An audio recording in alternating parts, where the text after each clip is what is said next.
What's up, guys? Welcome back. I gotta get used to looking at that right there instead of looking over here for some reason. Before I start this video, I want to thank everybody that's subscribed to my channel so far. I know it's only been like 55 subscribers, but to me, man, that's a pretty big accomplishment. Right now I'm inside my car. It's hella loud out there. My dad's out there buffing and cleaning and doing all that while I'm trying to work on the car. And if I tell him to quiet down and turn off his music, he'd probably kick me the hell out of here. So yeah, for the video today, guys, I actually want to mess with the idle, try and fix that, and as well as maybe plug in the computer again with Ktuner. And actually I was gonna try and see, because I did calibrate it last time to 0 and I don't think it went through. So, and this was a while ago, I must have disconnected and connected the battery like 50 times since then. With Ktuner, you actually don't have to mess with the TPS up top, like moving it around and unscrewing it. You actually calibrate it inside Ktuner. You want to calibrate your throttle to 0 while it's closed. So while you're not pushing the pedal, it's got to be on 0. And then for wide open, you want it at 83 for RSX. For other cars, it might be different, like you know, S2000 or EK or whatever car you have or swap, it'll be different. It might be different for every other car, but for the RSX, it's 83% wide open and then 0 closed. And I'll show you guys in a little bit about that. But if you bought a new TPS, guys, and you don't have Ktuner or K Pro, you have to do it with a meter, guys, with a multimeter. And I think wide open needs to be like 4.5 on the money, like it can't be up higher or lower than that. Closed, it needs to be 5.5. So if you don't have Ktuner or any of that, or if you're doing it manually on a thing, that's the readings you got to have. But for me, luckily I have the Ktuner, so I could just set it like that. As far as I know, I can set it like that. For the RSX, it's your TPS right here. You want to cut, or you want to just strip this open, that black and red wire right there, like I did. I just stripped it back, and that's where you're going to test. So one lead goes to that right there, and the other lead goes to ground. Make sure that it's a good ground, you know, you're not testing it on the paint or anything like that. And if you're having issues with your throttle still being slightly open or anything, there's this screw right here for an adjustment. So just remember that. So I still have a disaster, guys, down here. I got to clean this all up. My plans are to pretty much, right now I just have it ran like that for now because I'm testing everything, so I didn't bother, you know, putting everything back. So yeah, I plan on finding a spot for this up here somewhere and then route those wires behind over there somewhere. So, and let me show you guys what the throttle looks like when it's open and closed on Ktuner real quick. Here, let me turn the car on. Where is my cord? Said there's a disaster in here. Let's plug that in. Come on, there we go. All right, so right now my TPS is set to 0. I don't know if you guys can see this, but once I go all the way down, once you're all the way, it's 83. And according to forums and everyone else, that's normal. 83 wide open, and then your TPS should be 0 when it's closed. TPS calibration right here. When you click this button right here, this is what you want to press when, you know, your TPS is good and you're 100% your TPS isn't faulty or anything. You want to press this here, and it's not going to load up or do anything like that. Like, it doesn't go from 0 to 100. Like right here it says calibrate 0%. That's all it says. So once you click that, right, you want to go here and you want to upload the base map. This isn't going to tell you like, okay, we just calibrated it, blah blah blah. Like, no, you just click it, it'll set it, right, it'll do it for you. And even when you go back to your layout right here where it tells you your TPS percentage, it's not gonna say anything. Like, it'll probably say like 30% or 20%. Like, that's not gonna do anything. Like, you have to go here and you have to upload it and then follow the instructions, like shut off the car and then press OK, and then turn on the car, press OK.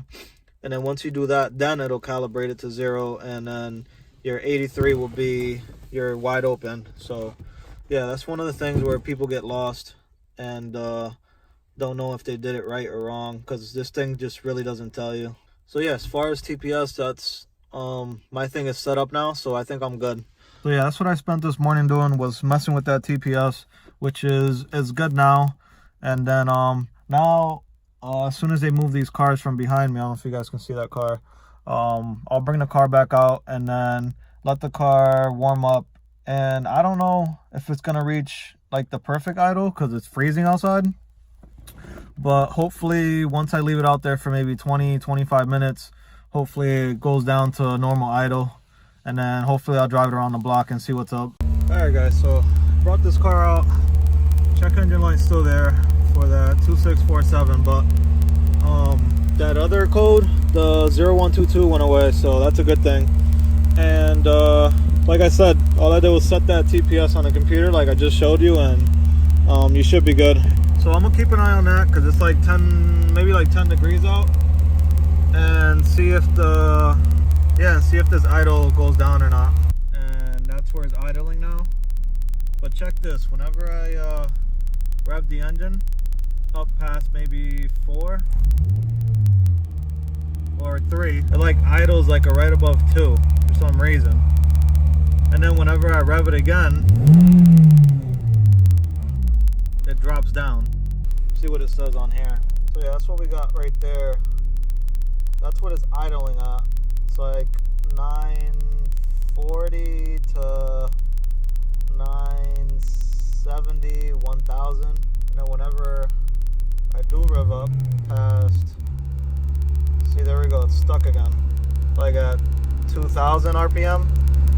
And I think eventually it just drops down. I think it does. It's been maybe 30 seconds and it's still idling at 2. I kind of wanted to see if it was going to drop, but it's not, so I'm going to rev it up and see if it drops through. You see? Now it just drops straight through.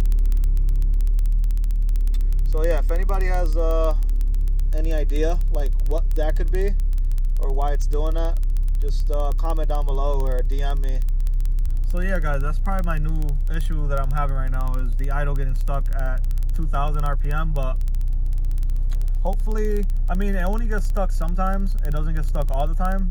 So I'm thinking that maybe the car still has to warm up. I haven't had the car I haven't had the car running longer than maybe half an hour at a time. And just to catch you guys up on what I've done so far to the car, it's just been one headers, the exhaust, I did the RBC manifold with the throttle body, and then Ktuner and a cold air intake. So just full bolt-ons.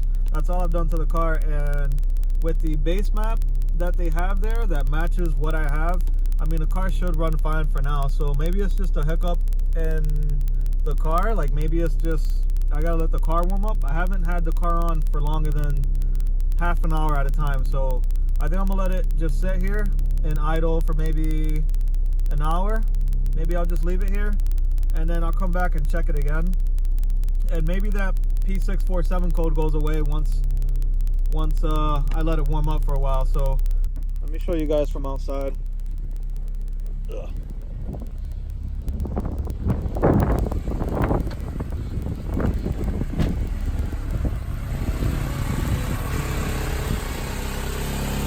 It's bright out here, but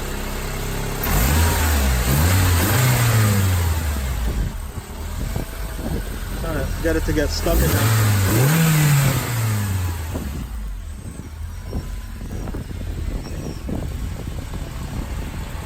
I still can't get over how nice it looks. The intake looks pretty sick. Still got to get this bracket on here that goes across, and then get the latch here back on. So the lips on the side I still have to paint. We'll paint those over. I don't know if I showed you guys this. Oh, it's fucking windy out here. You guys see these holes right here where the wing used to be? I had some guy paint that for me, and I don't know what he did, but he did a terrible job, so I think I'm just gonna do it myself and just fix it. Same thing over here. Trying to see the holes right there.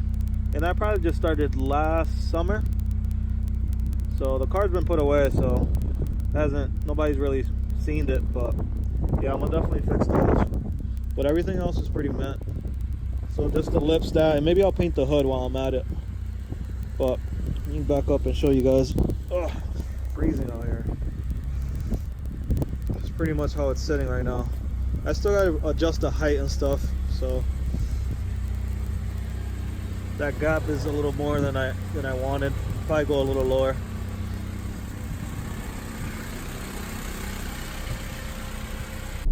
I don't know if you guys can hear me very good or not, but I'll take this car out for a spin.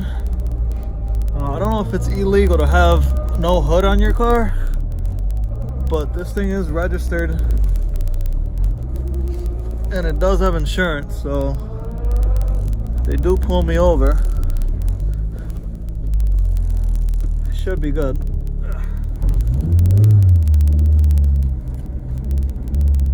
And if you guys think about getting rid of your power steering, I would say don't do it. It's driving pretty good. It's not bad.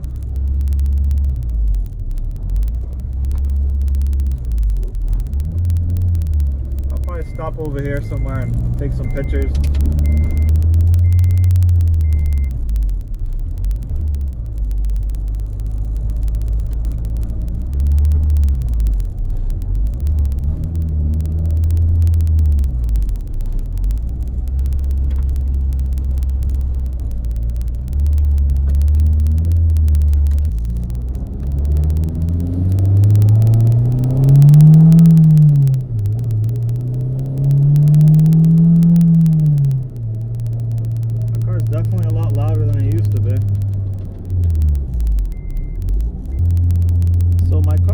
Does get stuck sometimes. Like right there, it was just stuck for like 5 seconds and then immediately dropped down when I let go of the clutch. But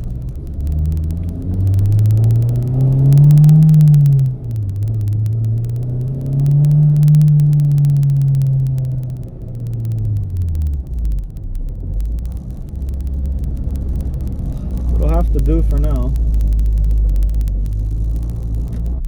Alright, so just got back from driving around. I think I drove around the block maybe twice. Idle did go down, so that's good. I don't know if the intake fixed that or me fixing the TPS fixed that, but whatever.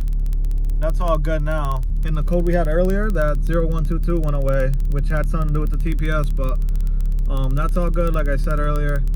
And while I was driving around, I did notice that it did get stuck a couple times at that 2000 mark, but I mean, it's better than it was before, so hopefully me driving it more often and just using the car will fix that issue. If not, maybe it's the throttle body that's just getting stuck. Maybe the throttle body is getting stuck, like I don't know, but I doubt it's the throttle body, because whenever I open it and I close it, it closes. So I'm thinking it's, and another thing it could be for the like unsteady idle, it could be my coolant. Maybe I just got to get those air pockets out of the coolant. Maybe there's still some in there. And my inspection is still good till May, so I have till then before I got to get a reinspection to you know, get that check engine light to go away. But I think I'll be all right. I don't know if disabling the 2647 code in Ktuner will pop up once you inspect your car. I don't know if it will. And if I can't get the 2647 to go away, I'll just disable it and see if it passes inspection like that. I don't know if their machines are like that good that they'll find that I disabled it, but I'm gonna definitely try. I already did pass inspection with this ECU that's chipped, and I passed it already with that, so hopefully I'll be fine. I haven't tried passing inspection though by disabling some of the codes, so we'll see how that goes. So yeah, I don't know if I'm gonna end the vlog right here or not. I definitely want to get as much content as I can in one vlog instead of just doing bits and pieces, just so I can keep you guys updated. But I mean, I think depending how long it takes me to edit this and stuff, I mean, I might just load this one up. And like I said in the beginning of the video, guys, I want to thank everybody that's subscribed so far. I know I think I got like 50 subscribers, but I know it isn't a lot. So thank you guys, whoever subscribed so far. And if you haven't and you're new to this channel, I'm going to be uploading twice a week, maybe 3 times. If you're new here, that's basically what I've been doing. I think I started this channel maybe 3 or 4 weeks ago, but I did start this project with me pulling out the motor like 4 months ago, maybe let me see, November. So it's been, yeah, close to 4 months. So yeah, I just started recording stuff, but I wish I had started sooner, but it's better now than never. So yeah, if you're new here, subscribe, comment, like, do all that stuff. I'll see you guys on the next one.